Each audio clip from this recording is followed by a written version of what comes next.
Hey guys, hope everyone's doing good. Yeah, I suppose I haven't really done an update for a wee while. Been trying to remember the last thing I shared. I think it was along the lines of Bristol didn't change the medication to oral. Even though the scan showed improvements. And that Henry's ear, he got like an infection on the outside of his ear, bacterial infection.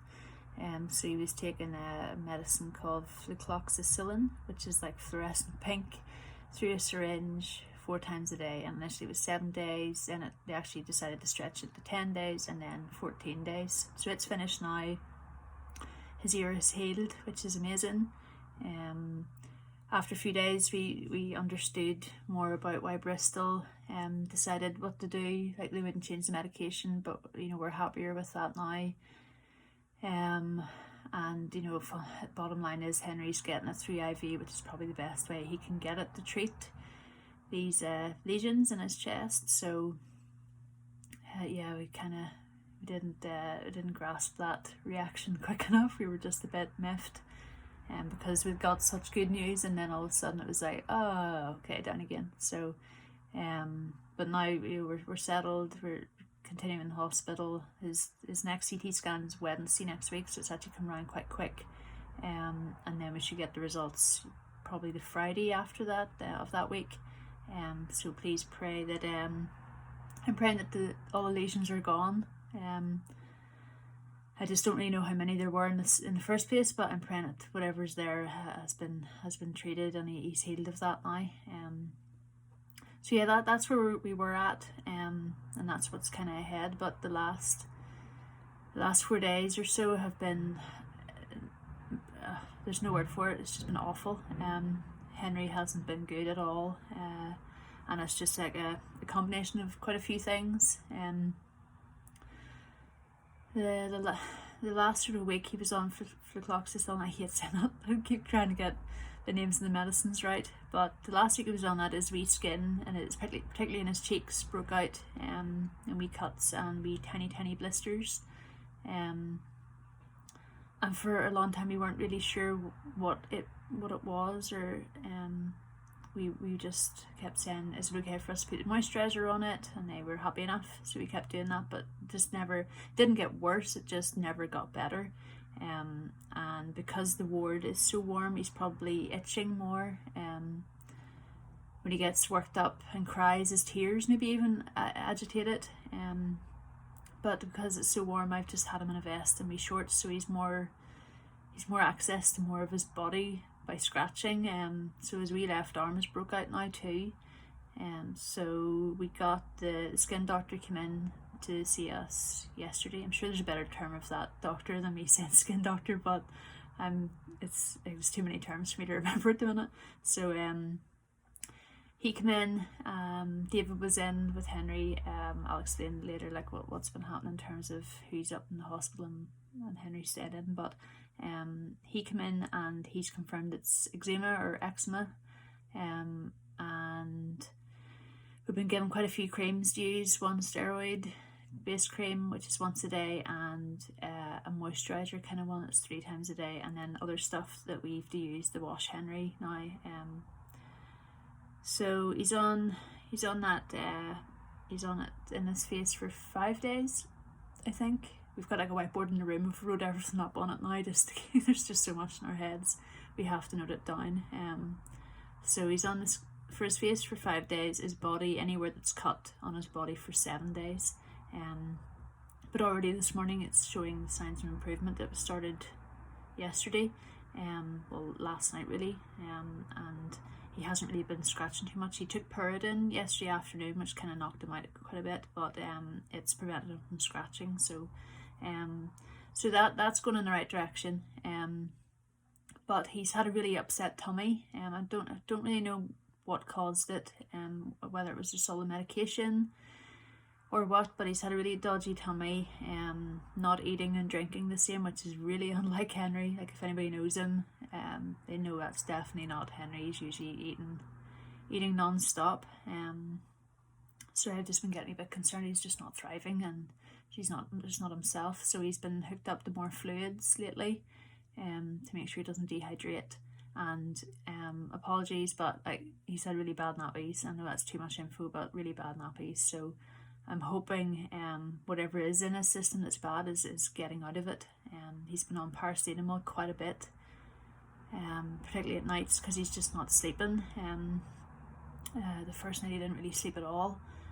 Second night got a wee bit more sleep, but still needed a lot of paracetamol. Last night, thankfully, he had a proper meltdown at about 10 o'clock at night. He just kicks frantically, and we just don't know if it's the leg that's I'll speak to you more about his leg in a minute, but his leg's not good, and his tummy cramps, so we're still getting on paracetamol, but he slept a good bit better last night, was able to get comfortable. So I'm thankful that's going in the right direction.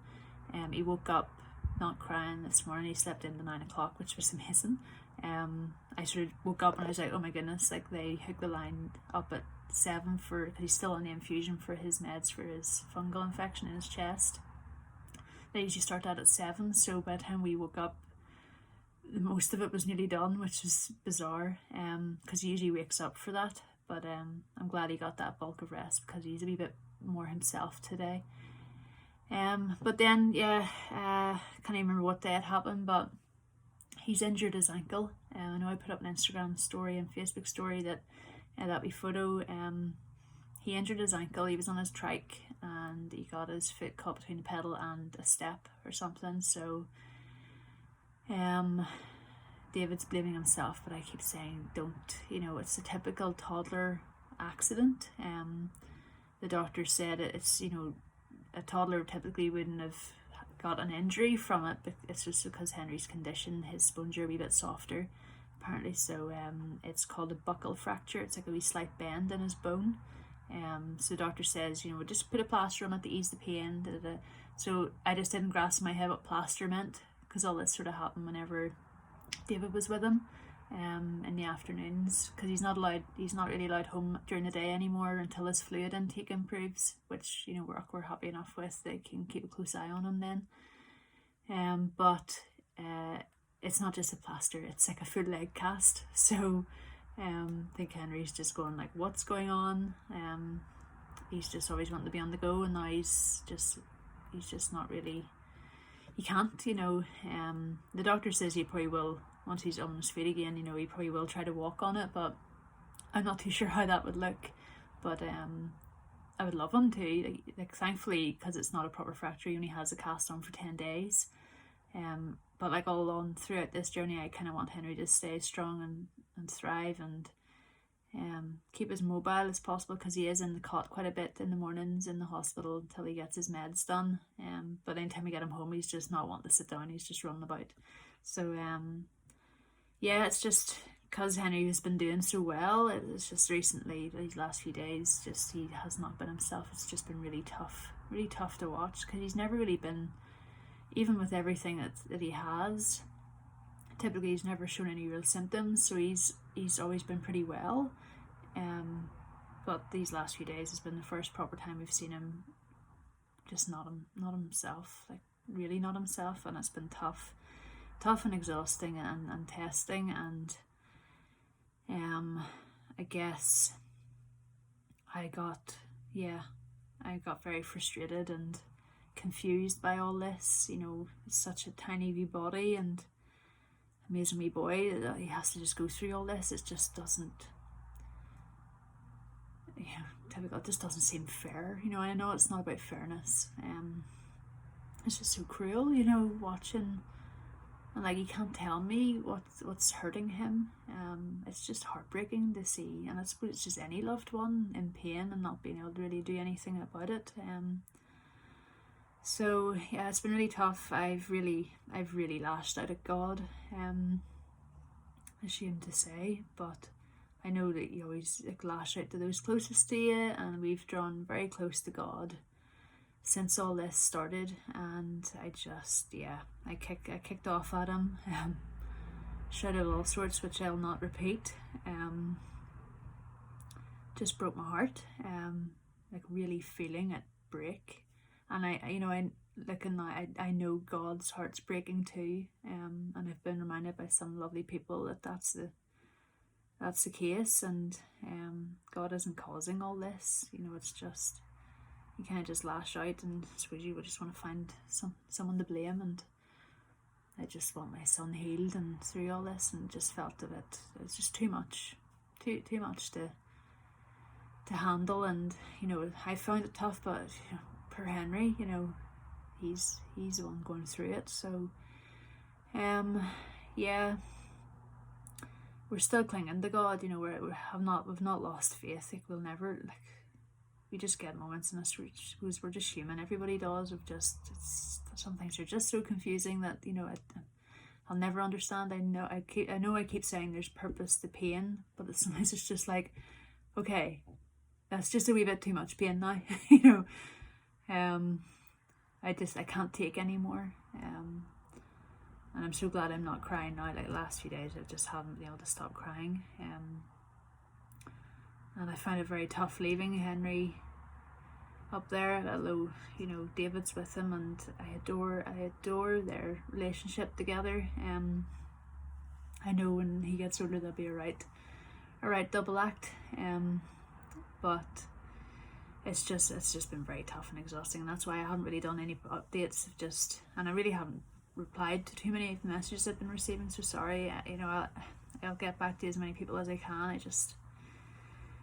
I haven't just been able to put my energy in that at the minute. So yeah, David's up with him now. He's getting an ultrasound this afternoon at some point, just to check the size of his spleen, just based on his condition. That's just something they want to keep a close eye on, particularly for Bristol, because they can't see him, so they need the results more than anything. So he's got that this afternoon. He's still got that swallow test tomorrow to check he's not aspirating. That's like a live x-ray of him just eating and drinking some stuff. Don't know, we're going to see how he is tomorrow, because he hasn't been eating and drinking that well lately. It might be pointless to do it, so we may postpone it. Don't know, we'll see what he's doing tomorrow. He could be completely better tomorrow, which would be awesome. The big thing is CT scan next week. And yeah, just pray for strength, please. It's just been tough. I know Bristol is still ahead, and Bristol is going to be so much tougher. But this is definitely preparation, a wee bit more preparation for it. And yeah, it's testing, but I'm so thankful for David. I know God put us together for a reason, and we work so well together. Like, we've got weaknesses, of course, everybody does, and our strengths, but they complement each other, so we're stronger together. So I'm so thankful that as a team we're working really well together to provide the best care for Henry and to keep him as calm and chilled as possible. But thankfully he's getting back to himself today. He's a bit more settled, drinking, showing more interest in food. So keep praying that keeps going that way, and we can get him home once his fluid intake's better. We can get him home during the day again. But keep praying about the CT scan. I'm going to go now and get a bit of sleep before I go back up tonight. David has demanded it. My social worker Bridget, feel like she is my Bridget, has demanded it too. So I am going to be obedient to them and go and get some sleep now. But thank you for all of the messages and support and love you've been sharing. It means so much to me and David and Henry, if you could say. But yeah, I'll keep you up to date as we find out more stuff. But in the meantime, take care, and I'll bid you a good night, and I'll speak to you soon. All right, take care. Bye.